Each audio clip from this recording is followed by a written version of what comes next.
Hello, people. Welcome back to the Growth Mindset. Guys, I hope all of you are staying at home and keeping yourself and others safe from this COVID pandemic. It is time we all act responsible and support each other.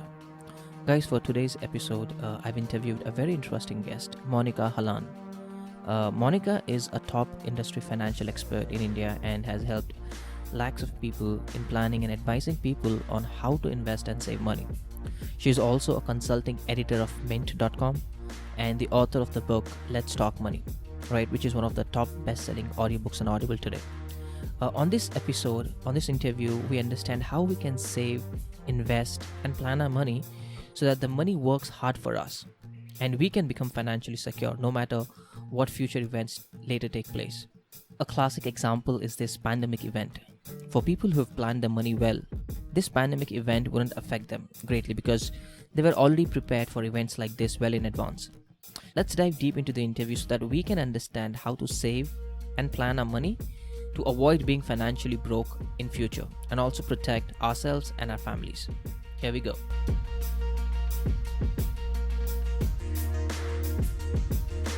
Hi Monica, welcome to the show. Monica, for people who don't know you, would you like to go ahead and introduce yourself? Sure. Yeah, thank you so much for having me on this podcast. I essentially work to change the way people think about money. And that is sort of the core of my work. And I write in newspapers, across media. I speak in conferences, in public meetings. I do television, I do digital videos, I do podcasts, and I research all things related to money.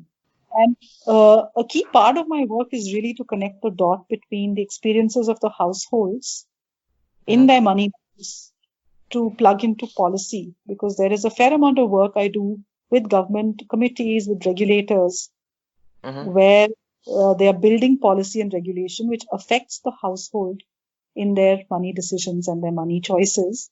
So I feel I have this unique advantage that I'm able to plug in the learnings of my household facing work into policy and regulation, which helps people actually onboard a fairer marketplace. That is the time that I probably was the first person in India to understand the genre personal finance. That was really the beginning of understanding money, doing the math, using Excel sheets, trying to learn more so that I could communicate better. Really, it was a job change which got me into a place where I began understanding, and then I realized I had a real knack for it. I really could connect the dots which most other journalists were not being able to connect. So probably it was an inbuilt advantage that I had, but that's really the story of how I got introduced to this genre. And then then after that, it was what I, with that early mover advantage, was the next part of the story. Okay. And what about your schooling? Okay, we understand that this is your professional career wherein you started this, but if you go back in time, right? So how was the childhood like? Where were you born? What did you do? Would you like to shed some light there? Right. So I'm a late 60s born baby. And remember, this is India where India of the 1970s and early 80s was a very different place than what we see here, what kids today take for granted. Me growing up in an average middle class home, father at that time was a university professor, mother is an author in Hindi and predominantly a homemaker. You live in a very average middle class colony, and maybe in a place of 1,000 apartments, 5 people have a car and maybe 10 people have a telephone. Eating out is not a thing at all. And 70s was really the time that India got really jacked by a lot of the socialist policies of Indira Gandhi, and it translated to our everyday lives with scarcities on milk, lining up for water, shortages. When I look back, I think average happy childhood, loving parents, all of that, good friends. But these really are of scarcity. There's one income earner supporting us and the extended family. And the kind of opportunities you have today simply did not exist. You could not make more legally. And we're Yeah. all middle class people. I mean, you don't go beyond what you can earn legally. Was there. So that the suffocation of not having enough, it isn't as if, it was very little, but it's just about to, keep you going. But Correct. those little things in life was Mm-hmm. simply possible. So, that's a predominant memory that join it to my economics future. Then I would look back and say, oh, this is what socialism means, Mm-hmm. what the lack of choice means. This is what capitalism is about, because we Correct. lived through the fruits of that horrible socialist experiment that we were put through. Mm-hmm. So that is really, it sounds grimmer than it was, but it's Mm-hmm. just that I give you a context for this later work in money, which I Sure. found so empowering to do because of the kind of shortages that we had seen. And also remember, when you have nothing else, then that was the industry standard. I mean, that was it. That was fine. You just stood in a 1 hour line for milk and you went back to play. So it Correct. wasn't traumatic or anything. Okay, absolutely not. It was Yeah. great fun. And all the friends would go together and joke about the fat uncle giving out tokens for milk. You know how it is. Sure. So there was Yeah. no trauma, please understand. It was just later as an adult you look back and say, oh my God, what did they do to our country? Yeah. And what about your degree? Like, what degree did you do? Did you do it from India or did you go abroad? Because I saw somewhere on your profile that you also done some courses from Yale University, if I'm not wrong. That's right. So basic degree schooling has all been Delhi. Mm-hmm. So I graduated with an econ honors from Sri Ram College of Commerce, SRCC, and Mm-hmm. then Delhi School of Economics. And then after that, I swore never to do econ because it was just far removed from reality. Okay. But when I joined journalism in Business Today, Mm-hmm. that was 1991, the year that the economy opened up, and just before the Harshad Mehta scam. So that sort of, imprinted Yeah. in my mind of that time in life where the country opened up, and then we were front seat witnesses to this biggest scam on the stock market that India Wow. went. Then I got a scholarship, went for 1 year to do a master's in journalism from Wales. Mm-hmm. It was again a fully paid. Uh, Wow. did everything. Yeah. I will not spend my own money.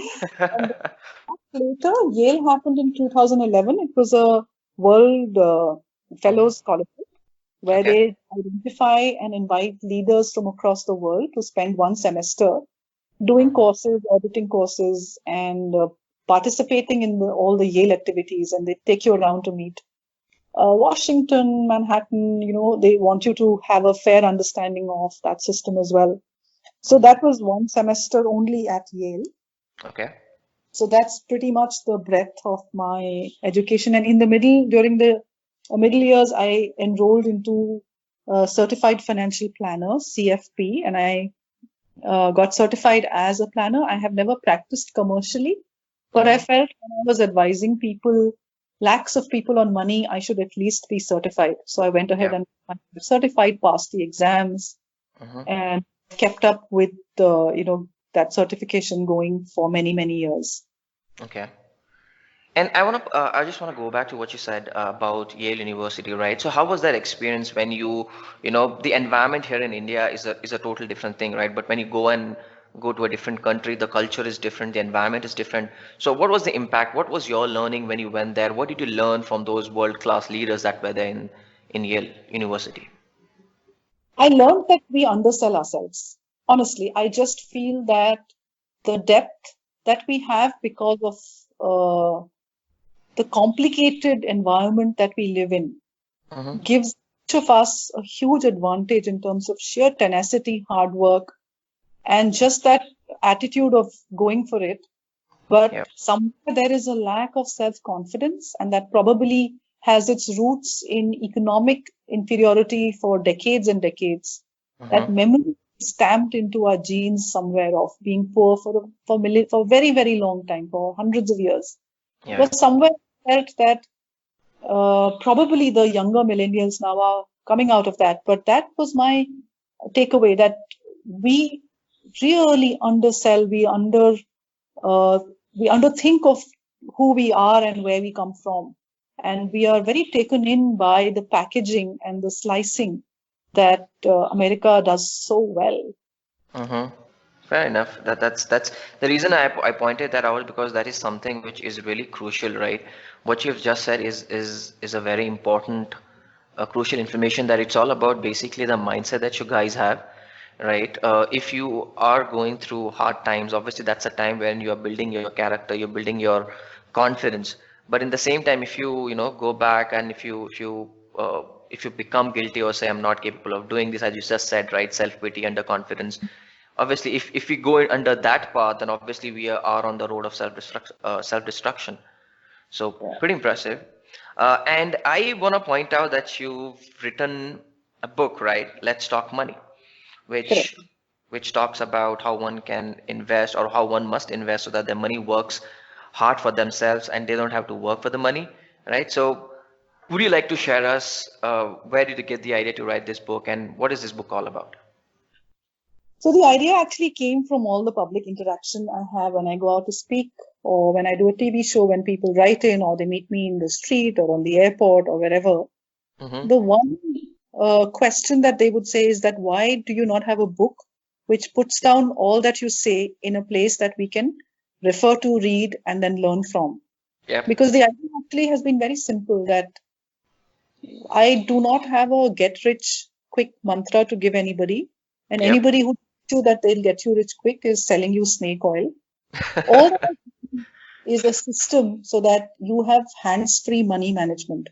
Money is an enabler. It is not the end. It should just enable you to do what you want to do. So you need a system in place which allows you to build a grid, do the fundamental work, and then not have to think about money every day or every quarter. You Mhm. don't need to worry when markets go up or markets go down, because you have a system that works for you. And it's a very simple system of managing cash flows, building an emergency fund, Mhm. building basic insurances, identifying your short, medium, long-term goals, and then funding them Mhm. through products that you understand. So Correct. that's the basic system. And the book, I'm delighted with the way that Mhm. people have connected. There isn't a day that goes past when somebody who has read the book gets in touch on social media, Instagram, Facebook, LinkedIn, Twitter, email, Mhm. saying that, I wish I had had the book 20 years ago. That's your average Yeah. 40-year-old person. Mhm. And delight, a lot of women write back saying that, I understood. I've always thought that this was very tough, but I've Mhm. understood. And a lot of millennials are writing in to say it really helps them, and they are very grateful that they're starting off on the right foot. So it's been Correct. a real delight for me that what I really set out to do, the book is helping me achieve. It's helping people change the way they think about money. Yeah. And I also just downloaded your book, right, a few weeks ago on Audible, and I was listening to it, and I something which really appealed to me was wherein you say, a person should open three different bank accounts, right? One's Right. for saving, one's for emergency, and one for expenses. So would you like to, give the listeners an idea as to basically if somebody wants to, let's say, begin or take the step of, investment, or trying to save money for the long term or short term goals, where should they begin from? So the three bank account system is really a cash flow system. We think that cash flow management is for firms. No, I Mm-hmm. think it's actually for individuals, because a lot of time we say, I don't know where my money goes. And that Mm-hmm. happens because we forget to separate out spending from saving. So the three account system is a simple system which uses insights from behavioral econ to Mm-hmm. label accounts and to remove spending money from saving money. So there is the first account, which I call the income account, into which all your income falls into that account, Mm-hmm. whether it's salary, rent, interest, dividend, profit, whatever money comes in falls into one account. Now, from that account, you move what you spend every month into a second bank account. I call it my spend it account. So Okay. we have a rough idea of what we spend. If you're earning a lakh, maybe you're spending 60,000 or 50,000, whatever it is approximately that you spend, you take out and you put into the spend it account. Mm-hmm. Whatever is left, you put it into a third account, and I'm calling it my invest it account. Okay. So I'm not investing the money, I'm just collecting it right now. I'm just getting into the rhythm and the habit of separating out saving from spending. Okay. The insight that I have is if you do this for 6 months, you figure out what your saving propensity is, potential is. Mm-hmm. And you don't have to do a very tight budgeting as to this much for a coffee and this much for a cab. Yeah. Yeah. It becomes boring. It's like a diet. If you put yourself on a strict diet, you normally will not follow it. But this gives Sure. you that enough elbow room to say, okay, I'm going to spend this much in a month. And when Yeah. you know you have only this much, you will find yourself not spending more than what you have, because you know what? You've labeled the third account invest it account. Mm-hmm. And because you've labeled it invest it, you will not dip into it for a purchase of a gadget or a holiday or a trinket, because you've labeling is very powerful. Okay. So this is a system which helps you separate out spending and saving. And once after 6 months, then you realize what your saving potential is. And then this saving has to get converted to investment. And that's the rest of the book, really. Because we are good at saving, but the conversion to investment is where the Yeah. entire problem happens. And Okay. for that, you actually have to read the book. Mm-hmm. So, and since you just said, right, three different bank accounts and the different labeling, that means once somebody opens these three different accounts, it must be noted that one must not take out, no matter what consequences, should take out money from the investment account. So that particular account should only be for that purpose only, right? No matter what happens, one should not remove the money from. And then for emergencies, later in the book, I advise you to open something called an emergency account, which could be in a mutual fund or a fixed deposit, for your emergency, and you have the money. So you don't have to raid your investments, because this saving will be converted into investments, and we want to go long term. So we don't want to be breaking our long term investments for a short term emergency. For that, we build emergency fund. Correct. So basically, it's four different accounts, right? Then an emergency account is the fourth account which you save it for. Yeah. So the emergency could be in a mutual fund. It could be a fixed deposit in the bank. Okay. You need to open another savings account. Invested account in that particular bank, you could open a fixed deposit. And you should, again, label it as my emergency fund in your head, so that you don't use that money for anything else. Understood. Makes sense. Yeah. But a lot of people, I would not say everybody, but yeah, we do have, let's say a bunch of people who would also say that I earn, let's say 50,000 a month, but I hardly have anything to save. So in that scenario, what can one do to, come out of that and start saving? Is there any psychological tips or tricks that one can do? Look, at the beginning of your career, you are going to have very little elbow room to save. And especially if you are in the organized sector, remember you're already doing 24% of your basic as PF savings, 12% you are giving, and 12% your company is giving. So even when you think you're not doing anything, 24% of your basic is still getting saved.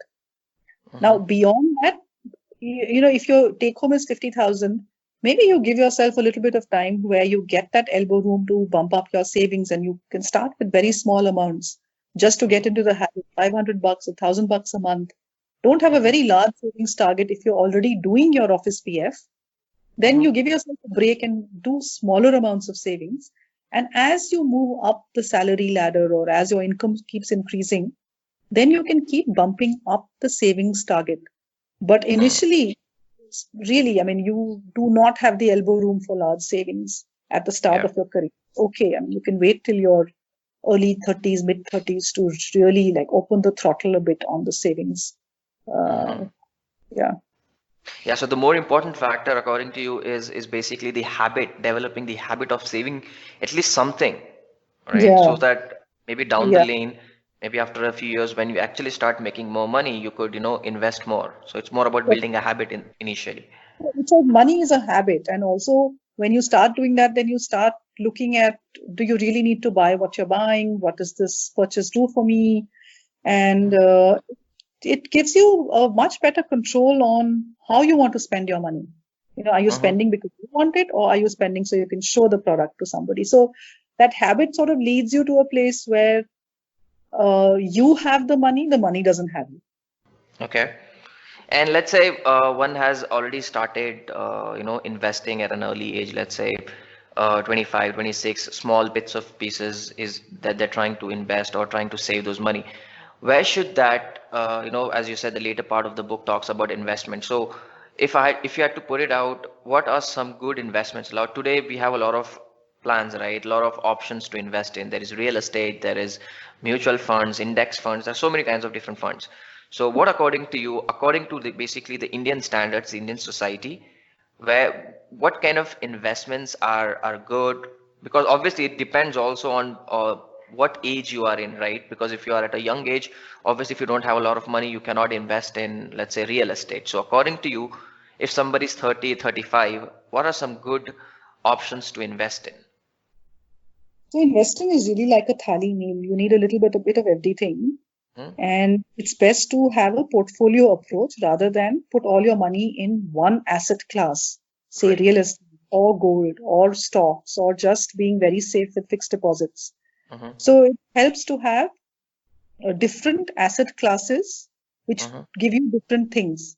So for a person who's in his 30s, you will already have your office PF. So your debt allocation is already almost done.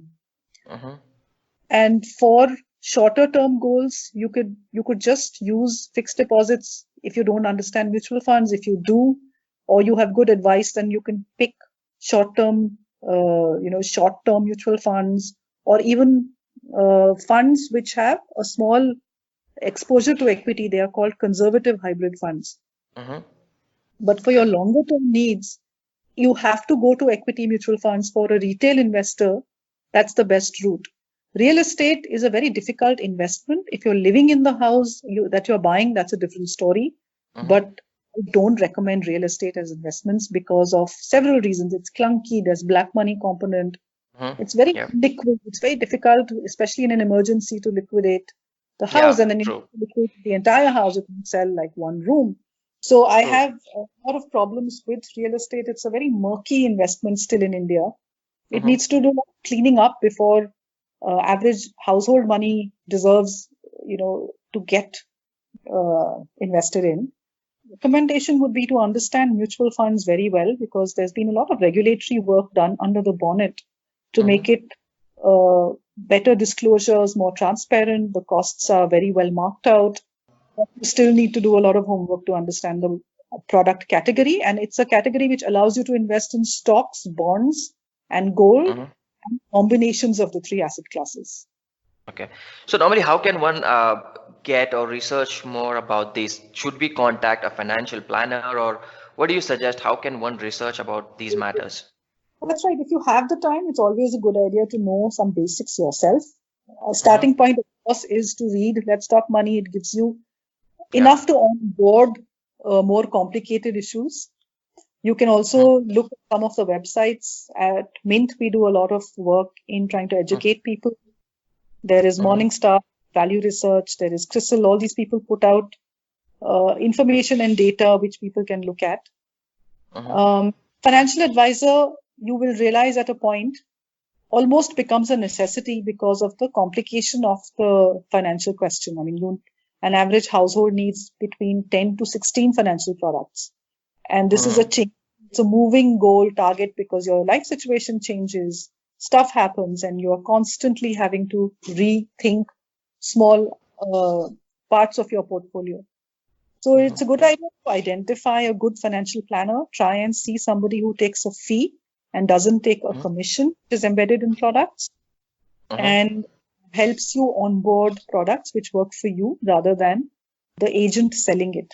So it's a very, very Okay. good idea to start talking to friends and finding out who they are working with.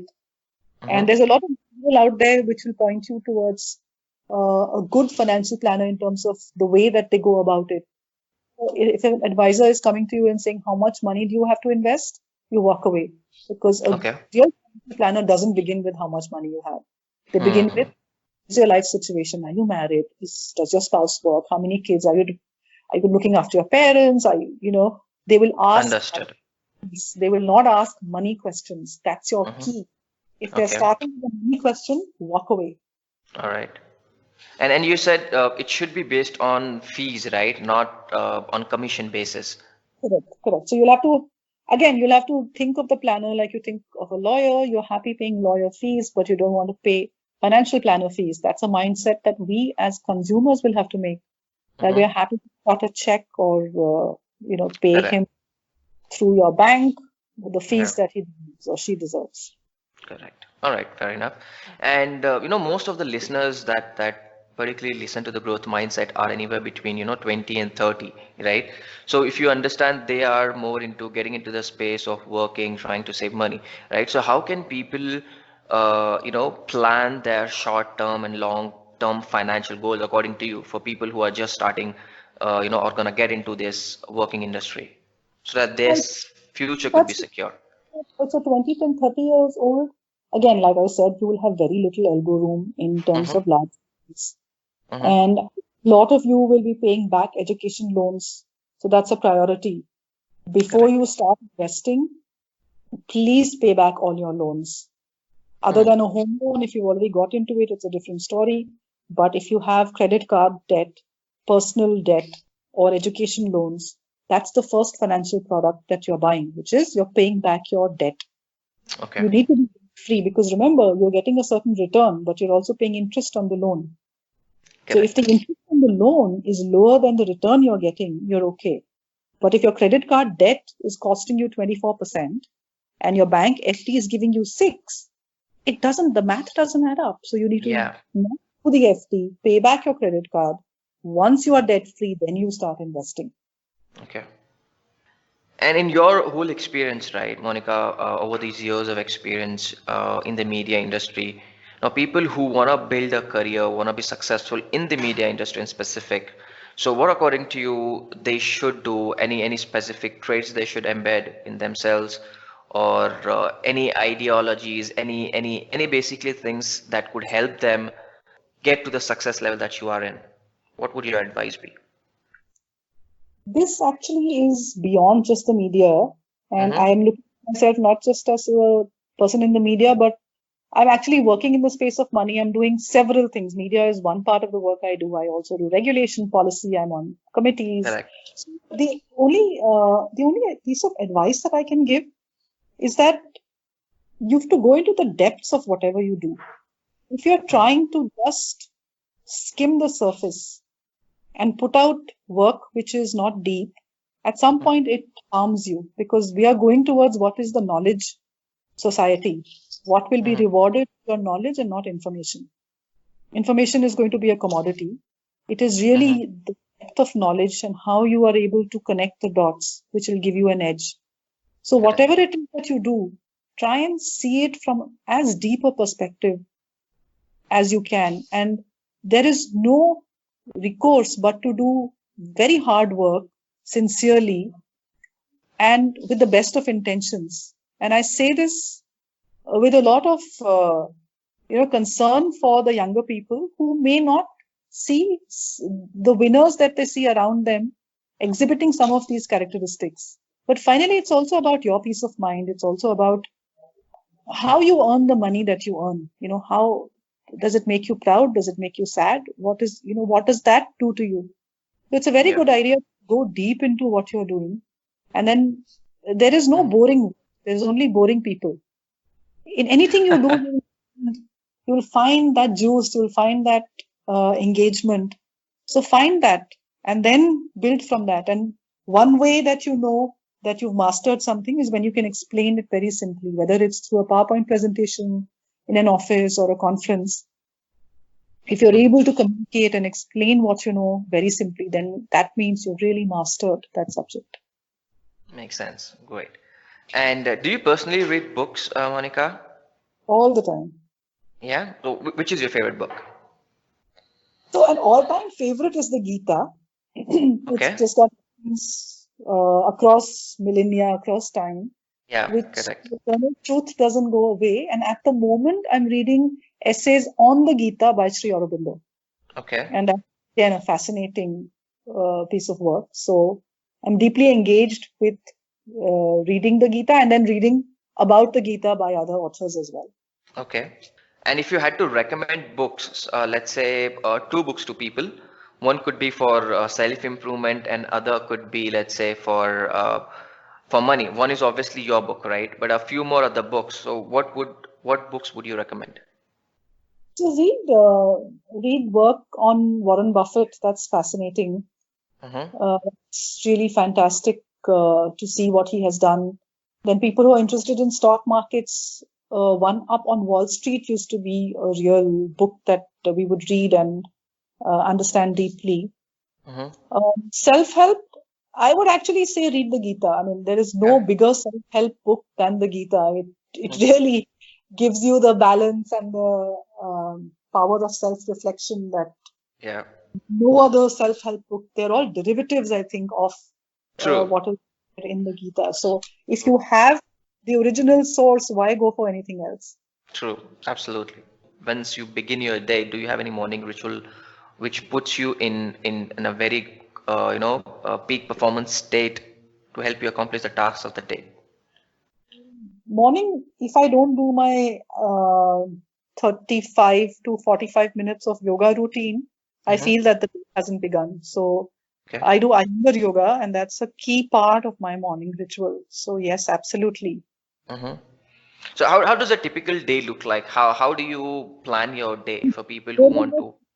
So with what I'm doing right now, there is no typical day. So I am a consultant with Mint. I'm a consulting editor. So there are some days today I'm in office, but then tomorrow there is a SEBI meeting in Mumbai. So despite Corona, I'm going to be on a plane going to Mumbai because I've been on this committee for years, and there is one big meeting happening. Sometimes yesterday I got back from Chennai because there was a Women's Day event on Sunday, and I was speaking to a hall of 300 people on money. Sometimes it's a public speech, sometimes it's a conference, sometimes it's a research conference. Either I'm listening or presenting something. So it's really a mixed bag. So almost every day is new, and I love the way that I don't have to sort of get stuck behind a desk, but I'm able to do really what I want to do. Cool. And one last question, Monica. This is something that I ask almost every guest on my podcast, right? Now, obviously, you've achieved great success in your field. Now, let's imagine, you've done all you wanted to do with your life. You've contributed to the society. You've helped people make sense of the money, how to invest money. You're making lives better. Whatever your dreams and goals were, you've accomplished it all, right? And now these are the final days of your life, and you could give two advices to your kids. What those two advices are going to be? Now it could be based on how they should spend their life. It could be professional, personal, but only two advices for them. What would those two advices be? An easy one. One is always speak the truth, because if you speak the truth, then you don't have to remember what you said to who. So truth is very powerful, because then you don't have to spend your mind energy thinking I said this to that and that to who, and then it's very tiring. So only speak your truth. And the second thing is, then you have to know your truth. So if you have to speak your truth, then you have to know your truth. And that is a lifetime of work to know your truth. True. So speak your truth. To get there, you have to know your truth. Great. Perfect. So, Monica, this was, amazing. Thank you so much for your time. I really appreciate it. It was a lot of knowledge for me, and I'm sure, obviously people who are going to be listening to the podcast would also have a lot of takeaways. Again, thank you so much for your time. It was a pleasure talking to you, Monica. Thank you. Thank you so much. Alright guys, this is the end of the interview with Monica. I hope you guys liked the episode and there are a lot of takeaways, so I hope you guys implement this in your lives. So for now, stay home, stay safe.